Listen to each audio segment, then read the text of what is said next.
आपने इस महत्वपूर्ण एप्रोप्रिएशन बिल पे मुझे अपनी बात कहने का मौका दिया। मान्यवर, इस पूरे बिल को देखने के बाद जो डिमांड्स है माननीय मंत्री जी की, उसमें जो मौजूदा परिस्थितियां हैं उसके लिए 57,000 करोड़ रुपए की मांग उन्होंने सदन से की है मंजूरी के लिए। मान्यवर, अभी जब नेता सदन बोल रहे थे तो उन्होंने कहा कि ये जो संकट है, विपत्ति का काल है, इस काल में विपक्ष हमारा साथ नहीं दे रहा है। ये विपत्ति आ पड़ी है, आई हुई विपत्ति है, इसमें तो सबको साथ देना चाहिए। लेकिन मैं आपके माध्यम से सरकार से पूछना चाहता हूं, यह विपत्ति आई हुई कैसे है? मान्यवर, यह विपत्ति लाई हुई विपत्ति है। यह लाई गई समस्या है, यह लाया हुआ संकट है, आया हुआ संकट नहीं मान्यवर। तो यह लाया हुआ संकट कैसे है? देश की जनता को नहीं पता था मान्यवर, आपको भी नहीं पता था, हमको भी नहीं पता था, लेकिन आदरणीय प्रधानमंत्री जी को पता था, देश के विदेश मंत्री को पता था कि जो हार्मोज का समुद्री मार्ग है, वहां से भारत की जरूरत का 60% कच्चा तेल आता है मान्यवर, और 50% भारत के जरूरत की गैस आती है, उसी रास्ते से आती है। यह बात नरेंद्र मोदी जी को, आदरणीय प्रधानमंत्री जी को पता थी। तो मैं आपके माध्यम से पूछना चाहता हूं कि जब वो हार्मोज का समुद्री मार्ग 60% से ज्यादा ईरान के रास्ते में आता है, ईरान के कब्जे में आता है, तो ईरान से तू कौन मैं खामखा जबरदस्ती झगड़ा करने की आपको जरूरत क्या थी? इसलिए आपने जानबूझकर देश को संकट में डाला है। यह संकट आया हुआ संकट नहीं है, यह लाया हुआ संकट है, और इस लाए हुए संकट के सबसे बड़े जो प्रायोजित किया है जिन्होंने संकट, उसका नाम है देश के प्रधानमंत्री आदरणीय नरेंद्र मोदी जी। मान्यवर, यह बात देश की जनता को पता होनी चाहिए। दूसरी बात मान्यवर, आपका परंपरागत मित्र है ईरान, और खुद प्रधानमंत्री ने माना है।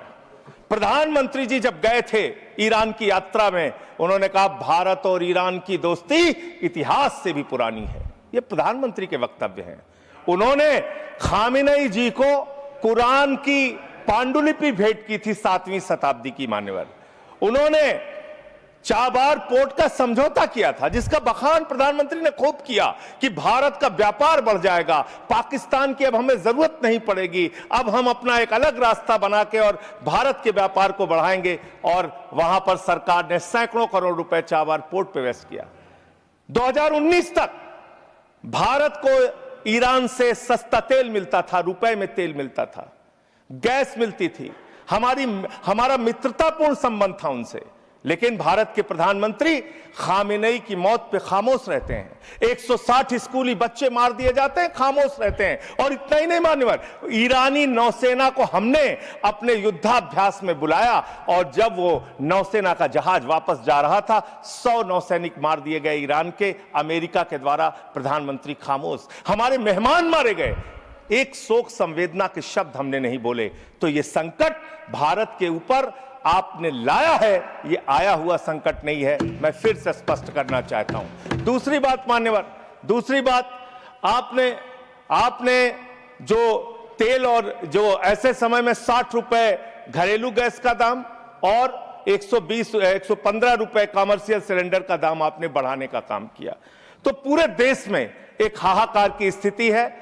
इसको नियंत्रित करने के लिए झूठ बोलने के बजाय सच्चाई को स्वीकार कीजिए।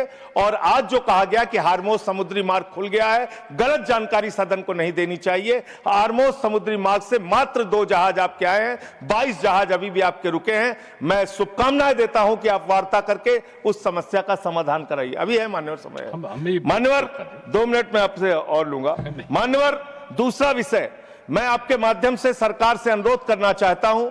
हमारी सेना बहादुरी से देश की सुरक्षा के लिए लड़ती है, और उसके साथ साथ सेंट्रल आर्म्ड पुलिस फोर्स के लोग, जो हमारे केंद्रीय सुरक्षा बल के लोग हैं, वो भी लड़ते हैं, वो भी देश के लिए अपनी कुर्बानी देते हैं। पुलवामा में 40 जवानों ने अपनी शहादत दी मान्यवर, पुलवामा में 40 जवानों ने अपनी शहादत दी। और जो उनका कार्डर सिस्टम है, यूपीएससी के थ्रू उनकी भर्ती होती है। मैं बस 1 मिनट आपसे लूंगा, बस सर, आधा मिनट वो खत्म करूंगा, 1 मिनट में खत्म करूंगा सर। मान्यवर, जो यूपीएससी के थ्रू उनकी भर्ती होती है, उसके बावजूद उनके प्रमोशन में उनके साथ नाइंसाफी की जाती है। सुप्रीम कोर्ट तक से वो जीत चुके हैं, लेकिन बार बार उनके साथ नाइंसाफी हो रही है। और 1 मिनट में अपनी बात कह के खत्म करूंगा सर। जो प्रमोशन का सिस्टम है उनके साथ, जो अन्याय उनको झेलना पड़ रहा है, वो एक असिस्टेंट, एक डिप्टी कमांडेंट को जो सीआरपीएफ में है, 18 साल में, बस खत्म कर रहा हूं सर, विषय नहीं है ना, 1 मिनट में खत्म कर रहा हूं सर। उसी के लिए डिमांड में चाहता हूं सरकार के सामने एक प्रस्ताव मेरा।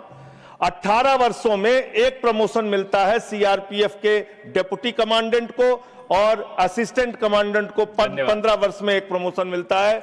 यही हाल बीएसएफ का है। लेकिन जो आईपीएस बैच के अधिकारी हैं, उनको 4-4 प्रमोशंस मिलते हैं। हमें आईपीएस के प्रमोशन से परेशानी नहीं है, लेकिन बीएसएफ में, सर खत्म कर रहा हूं सर, 30 सेकंड में खत्म कर रहा हूं सर, खत्म कर रहा हूं 30 सेकंड में सर।